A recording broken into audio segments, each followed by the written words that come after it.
Hello, welcome back. ഇന്ന് നമ്മൾ ഓണവിഭവങ്ങളുടെ നാലാമത്തെ പാട്ടാണ് കാണുന്നത്. ഇന്ന് നമ്മൾ തയ്യാറാക്കുന്നത് ക്യാബേജ് തോരനും പയറ് മെഴുക്ക് പുരട്ടിയും സോയ റോസ്റ്റുമാണ്. ആദ്യം പയറ് മെഴുക്ക് പുരട്ടിയിലേക്ക് കിടക്കാം. അതിനായി ഒരു പാൻ എടുത്ത് 2 ടീസ്പൂൺ വെളിച്ചെണ്ണ ആഡ് ചെയ്ത് അതിലേക്ക് ഒരു സവോള ചോപ്പ് ചെയ്തതും 2 പച്ചമുളക് ചോപ്പ് ചെയ്തതും ആഡ് ചെയ്ത് ചെറുതായി ഒന്ന് വാട്ടിയെടുക്കുക.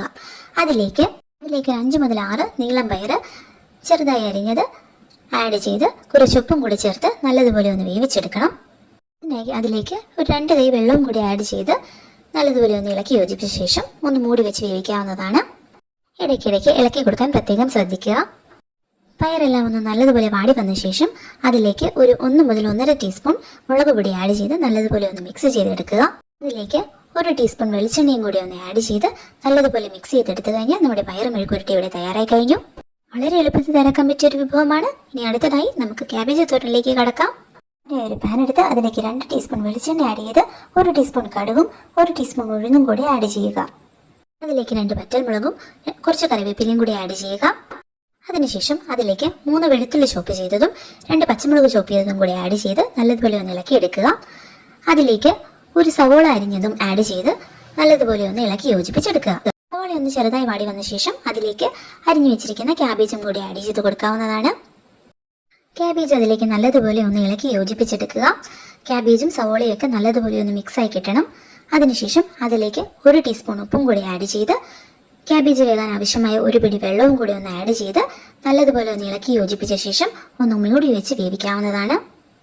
ഇടയ്ക്കിടയ്ക്ക് ഇളക്കി കൊടുക്കാൻ പ്രത്യേകം ശ്രദ്ധിക്കുക. ക്യാബേജ് ചെറുതായി ഒന്ന് വെന്ത് വന്ന ശേഷം അതിലേക്ക് 2 പിടി തേങ്ങ ചിരകിയതും കൂടി ആഡ് ചെയ്ത് നല്ലതുപോലെ ഒന്നുകൂടി ഇളക്കി യോജിപ്പിച്ചെടുക്കുക. ഈ സമയം ആവശ്യമെങ്കിൽ കുറച്ചുകൂടി ഉപ്പ് ആഡ് ചെയ്യാവുന്നതാണ്. താല്പര്യമുള്ളവർക്ക് ഈ സമയത്ത് മഞ്ഞൾപ്പൊടിയും കൂടി ചേർക്കാവുന്നതാണ്. ഞാനിവിടെ മഞ്ഞൾപ്പൊടി ആഡ് ചെയ്യുന്നില്ല. താല്പര്യമുള്ളവർക്ക് ആഡ് ചെയ്യാവുന്നതാണ്. തേങ്ങയും കൂടി ചേർത്ത് ഒന്നുകൂടി അടച്ചു വെച്ച് വേവിച്ചു കഴിഞ്ഞാൽ നമ്മുടെ തോരൻ ഇവിടെ തയ്യാറായി കഴിഞ്ഞു. വളരെ എളുപ്പത്തിൽ രണ്ടാമത്തെ വിഭവം ഇവിടെ തയ്യാറായി കഴിഞ്ഞു. ഇനി അടുത്തതായി നമുക്ക് സോയ റോസ്റ്റ് എങ്ങനെയാണ് തയ്യാറാക്കുന്നതെന്ന് നോക്കാം. അതിനായി ഒരു 2 പിടി സോയ ചങ്ക്സ് എടുത്ത് നല്ലതുപോലെ ഒന്ന് കഴുകി വൃത്തിയാക്കിയ ശേഷം അത് ഒന്ന് തിളച്ച വെള്ളത്തിലിട്ട് ഒരു 2 മുതൽ 3 മിനിറ്റ് വരെ വേവിച്ചെടുക്കേണ്ടതാണ്. അതിനുശേഷം വെള്ളത്തിൽ നിന്ന് മാറ്റി ഒന്ന് തണുക്കാൻ വെക്കാം. സോയ ഒന്ന് തണുത്തതിന് ശേഷം നമുക്കതിലെ വെള്ളം ഒന്ന് ഡ്രെയിൻ ചെയ്ത് കളയേണ്ടതാണ്. അതിനായി അതൊന്ന് പിഴിഞ്ഞ് മാറ്റി വയ്ക്കേണ്ടതാണ്. ഇത് വെള്ളം പെട്ടെന്ന് അബ്സോർബ് ചെയ്യുന്നതായതുകൊണ്ട് നമ്മൾ അതിലെ വെള്ളം നല്ലതുപോലെ ഊറ്റിക്കളയാൻ പ്രത്യേകം ശ്രദ്ധിക്കുക. അതിനുശേഷം ഇതിലേക്കായുള്ള മസാല നമുക്ക് തയ്യാറാക്കിയെടുക്കാം. അതിനായി ഒരു പാൻ എടുത്ത് അതിലേക്ക് 2 ടീസ്പൂൺ വെളിച്ചെണ്ണ ആഡ് ചെയ്ത് 1 ടീസ്പൂൺ കടുകും 2 വറ്റൽമുളകും ആഡ് ചെയ്യുക.